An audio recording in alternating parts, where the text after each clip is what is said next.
Hello friends, myself Rakesh Gujar, PMS second prof student in government Ayurveda college Jaipur. तो मैं इस video में बात करने वाला हूँ एनआईए जो माइग्रेशन का प्रोसेस है, उसमें आपको फीस पेमेंट है किस तरीके से करना है। तो इससे रिलेटेड मैं कंप्लीट डिटेल्स वीडियो है वो पहले आपको प्रोवाइड करवा रखा हूँ, तो आप प्ले लिस्ट में जा करके और चेक कर सकते हैं, या रिलेटेड वीडियो लास्ट में जो एंड स्क्रीन होती है वहाँ पे मैं प्रोवाइड करवा दूंगा। उस वीडियो को आप चेक कर लीजिएगा। यहाँ मैं जो अदर इन्फॉर्मेशन है उसके बारे में इन्फॉर्मेशन देने वाला हूँ।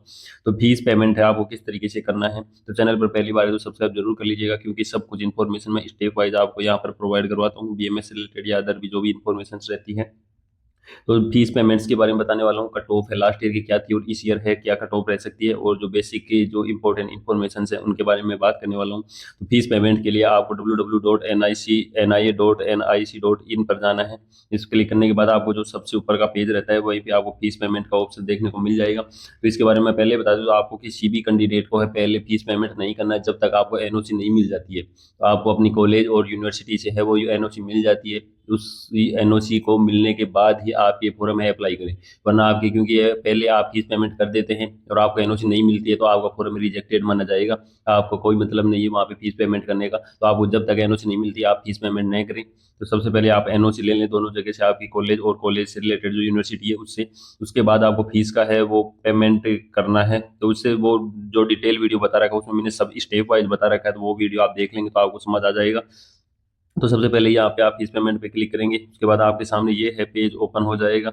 ये पेज ओपन होने के बाद यहाँ है पेमेंट सेलेक्ट करने का ऑप्शन आएगा, कैटेगरी पेमेंट कैटेगरी कौन कौन सी है। तो यहाँ पे आप क्लिक करेंगे तो यहाँ पे आपको यूजी माइग्रेशन एप्लीकेशन फीस का ऑप्शन है वो देखने को मिल जाएगा, जिसकी फीस 5,000 रुपये रहेगी। तो यूजी माइग्रेशन फीस का आप ये सिलेक्ट करेंगे ऑप्शन। तो यहाँ पे आपको student detail, father, mobile number, course batch जो भी है डिटेल सब कुछ, ये आपकी 5,000 रुपये वो फीस लगेगी ही। कोर्स सेलेक्ट कर लेंगे आप, एप्लीकेशन फीस है ये। एंटर डिटेल्स है जो आपको फिल करके मोबाइल नंबर हो गया, ईमेल आईडी करके, और आपको सबमिट कर देना है।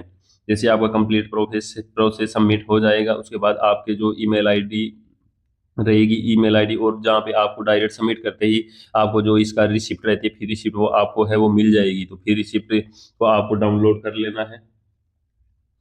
और इसके बाद आपका जो स्टेप्स वगैरह जो मैंने इस डिटेल्स में आपको प्रोवाइड करवा दिया था, वो आप जो दूसरा वीडियो उसको जा करके आप चेक कर सकते हैं। इसकी जो सीटें थी वो मैं बता देता हूँ कि जनरल की 3 सीट थी, और इसमें फॉरेन नेशनल है ये भी जनरल में काउंट कर दी जाती है। एनआई पंचकुला में 3 सीटें हैं, तो टोटल 5, 3, 8, 3, 11 सीट है वो रिजर्व कैटेगरी के लिए रहेंगी। जनरल ईडब्ल्यूएस की 2 सीटें यहाँ पे रही, यहाँ पे जनरल ईडब्ल्यूएस की 1 सीट है। ओबीसी में है वहाँ 5 सीट है, और यहाँ पे एक भी सीट नहीं ओबीसी की। एससी में 1 है और एससी में यहाँ पे 2 है, और यहाँ पे एसटी कैटेगरी 1 सीट है। तो इन कैंडिडेट्स को यहाँ पे फिल करने का कोई मीन नहीं है। तो ये सभी जो सीटें थी इसके अकॉर्डिंग आप फिल कर सकते हैं। अब मैं बात करता हूँ इसमें बेसिक जो कट ऑफ का, मैं बता देता हूँ कि लास्ट ईयर का जो ये कंप्लीट रिजल्ट की पीडीएफ है, जो लास्ट ईयर 16 कैंडिडेट थे, क्योंकि 16 कैंडिडेट ये इसके थे, और 2 कैंडिडेट थे जो एक ओबीसी की सीट थी शायद, और एक थी वो ईडब्ल्यूएस की सीट थी। तो इनकी कट ऑफ की बात करें तो जो लास्ट फाइनल कट ऑफ थी वो आप देख सकते हैं कि यहाँ पे लास्ट कैंडिडेट था जिसको मिली थी जनरल कैटेगरी में, वो 51,000 और 925 रैंक तक है वो ये कॉलेज अलॉटमेंट हुआ था। और ये दूसरी कैटेगरी थी जिसमें ओबीसी कैटेगरी है, उसमें 53,000 और 347 रैंक तक है लास्ट कैंडिडेट को है वो सीट अलॉटमेंट हुआ था। इसी के साथ जो एक ईडब्ल्यूएस कैंडिडेट था उसको 56,965 रैंक तक है ये कॉलेज अलॉटमेंट हुआ था।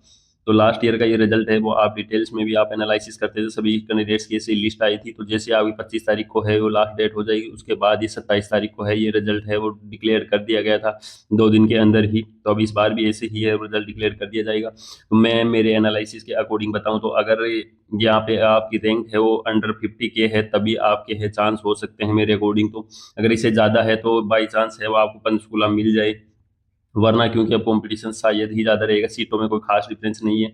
इस बार एनआई में 16 है और वो 6 पंचकुला की हैं, टोटल 22 सीटें। लास्ट ईयर वो 18 सीटें थी, लेकिन अब इस बार है ज़्यादातर स्टूडेंट हैं वो एक्टिव, और सबको पता भी है। तो इस वजह से मेरे को लगता है कट ऑफ है वो ज़्यादा ही जाएगी। तो अंडर 50 के है तब तो आपकी ज़्यादा चांस है, इससे ज़्यादा है तो आपकी कम चांस है या फिर मिलेगी। तो एनआई जयपुर की कट ऑफ है वो ज़्यादा जाएगी, और एनआई पंचकुला है इसकी कट ऑफ है थोड़ी सी कम जाएगी। तो एनआई पंचकुला मान सकते हैं कि अगर 50,000 के ऊपर भी है तो भी चांस हो सकते हैं, वरना 50,000 से कम है तब आपके चांस हैं कि आपको है वो कॉलेज मिल सकती है, या इससे भी ज़्यादा कट ऑफ जा सकती है। वो कैंडिडेट्स पर भी डिपेंड करेगी कितने कैंडिडेट्स ने है वो पार्टिसिपेट है वो किया है। तो इसमें जो ध्यान देने वाली बातें हैं वो मैंने, ये तो सब कुछ डिटेल में मैंने पहले ही डिस्कस कर रखा है, तो इतना मेरे को डिटेल में बताने की जरूरत नहीं है।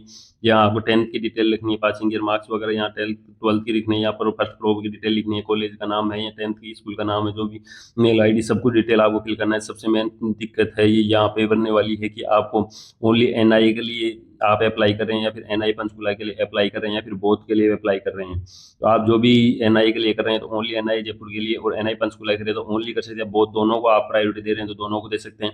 इसमें आपको फर्स्ट में एनआई जयपुर रखना है, अगर आपकी चॉइस अगर पंचकुला भी फर्स्ट में रखो तो, बट एनआई जयपुर ये जो बेस्ट है।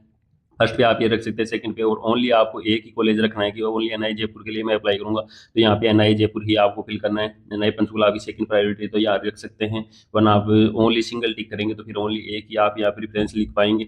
ये आपको डिटेल है वो कंप्लीट यहाँ फिल करके और आपको वहाँ पे देना ही होता है। जो मैंने जो पहले वीडियो प्रोवाइड करवाया था उसमें है सब कुछ डिटेल है वो दे रखी है। गूगल फॉर्म फिल करना पड़ेगा, बट सबसे पहले आपको एनओसी की ही रिक्वायरमेंट रहती है। तो सब कुछ इन्फॉर्मेशन है वो डिटेल्स में मैंने प्रोवाइड करवा दी है, और ये नोटिस से रिलेटेड सब कुछ इन्फॉर्मेशन है वो लास्ट ईयर का नोटिस था, उसके अकॉर्डिंग मैंने सब कुछ इन्फॉर्मेशन प्रोवाइड करवा दी थी। वीडियो ज़्यादा लेंथ हो जाएगी इसलिए मैं इसमें डिटेल से प्रोवाइड नहीं करवा रहा हूँ। मिलते हैं किसी नेक्स्ट इन्फॉर्मेटिव वीडियो के साथ, तब तक के लिए जय हिंद और जय भारत। सब्सक्राइब जरूर कर लीजिएगा, बहुत ही मेहनत लेती है सब कुछ इन्फॉर्मेटिव वीडियो आपको प्रोवाइड करवाने में। Thanks for watching.